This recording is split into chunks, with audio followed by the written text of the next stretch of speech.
I had achieved a lot, traveled and lectured all over the world. You know, I was taught scientific method. I was taught to analyze. I was taught to evaluate everything I read. Everything had to be logical. There are certain things that just you can't figure out. I was born in Montreal into a Jewish family. My grandparents had immigrated from Russia. My dad was in the Canadian Air Force, and he was with the Canadian and British forces when they liberated Bergen-Belsen. I identified very, very strongly with being Jewish, but not religious. I did have a bar mitzvah, went through the public school system in Montreal, went to McGill University, and then, as any Jewish mother would want, became a doctor. Established a practice, taught, and I lived there very comfortably for, very successfully for a long time, expecting nothing more than to stay there for the rest of my life, until things really started to turn sour in Quebec, and with anti-Semitism and other things that were going on. My grandfather, my mother's father, nicest man, kind heart, he had walked into the post office, he needed to mail a letter, and they refused to speak to him. I remember him in our kitchen in tears. It just didn't sit well with me. I decided that's not where I wanted to live, not where I wanted to raise a family. Picked up, left Montreal, and ended up in the Bible Belt in Texas. Well, I found myself down in Dallas, bought a practice. I was introduced to the staff. One woman in particular stands out, and she walked over and she said, "So tell me about yourself."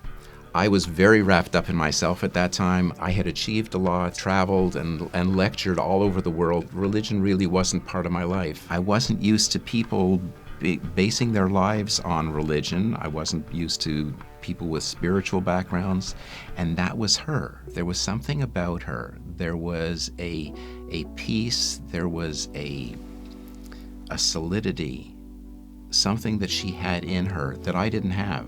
Jesus was some concept that I knew that Christians ascribed to that was out there.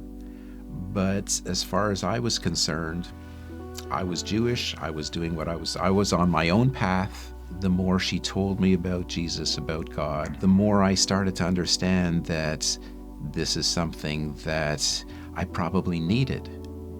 Setting up a new life in a strange city at that stage in my life was a major challenge. And I was fearful, and I was apprehensive, and there were a lot of things that I was struggling with in trying to get myself established. And yet there was this rock that she stood firmly on, and it was something that I really felt that I needed as well. And at one point she actually asked me, she says, "Don't you think you should give God credit for some of the things that you've accomplished?" And I very seriously thought about it for a little bit, and I said, "Well, I suppose I could give God some of the credit."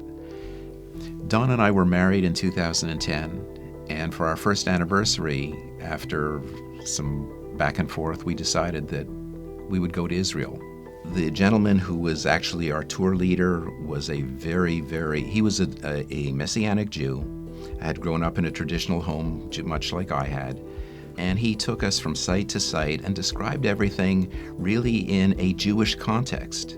Everything was relating to the Bible, everything was relating to Jesus. More of it started to register. It started to become real. We were at the Western Wall, and as I started to pray, this overwhelming presence enveloped me. It was a heat, it was a pressure, it was like somebody had his arms around me. I heard a voice. "You're home. I've brought you back where you belong. You're safe." I felt just a tremendous, tremendous sense of peace, a tremendous sense of rest.